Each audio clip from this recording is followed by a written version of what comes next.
Bertambahnya titik banjir hingga durasi waktu curah hujan yang hanya beberapa waktu mengakibatkan tingginya debit aliran yang meluap ke jalan raya. Pemerintah Kota Palembang dalam hal ini Wali Kota beserta Wakil Wali Kota Palembang rapatkan barisan dengan menghadirkan rapat pembahasan mengenai penanggulangan banjir bersama pemerintah Provinsi Sumatera Selatan yang dipimpin langsung oleh Gubernur Sumatera Selatan.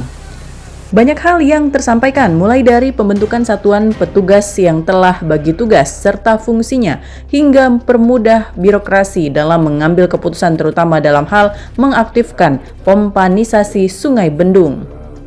Pemerintah Kota Palembang pun mendapatkan wewenang penuh agar dapat berkoordinasi langsung dengan para OPD di lingkungan pemerintah Provinsi Sumatera Selatan.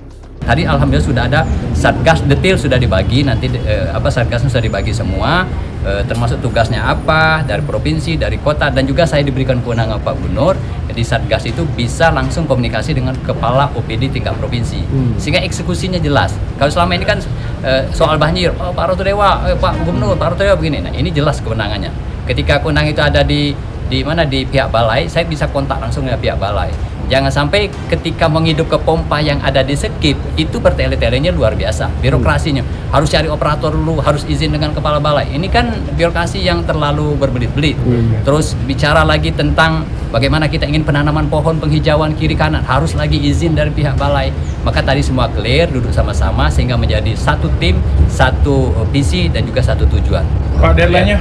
Pak Wali, deadline untuk penanganan deadline untuk Satgas tadi dibatasi Pak Gubernur selama 2 minggu pembuatan Satgas. Detailnya baru dirincikan. Saya punya kewenangan untuk merevisi, memperbaiki personil maupun item-item kaitan dengan tugas masing-masing dari organisasi Satgas nanti. Diharapkan dengan adanya sinergi maupun kolaborasi antara pemerintah Kota Palembang dengan pemerintah Provinsi Sumatera Selatan, permasalahan banjir tidak berlarut-larut dan segera terselesaikan. Dari Palembang, Sumatera Selatan, Erwin Setiawan, iNews melaporkan.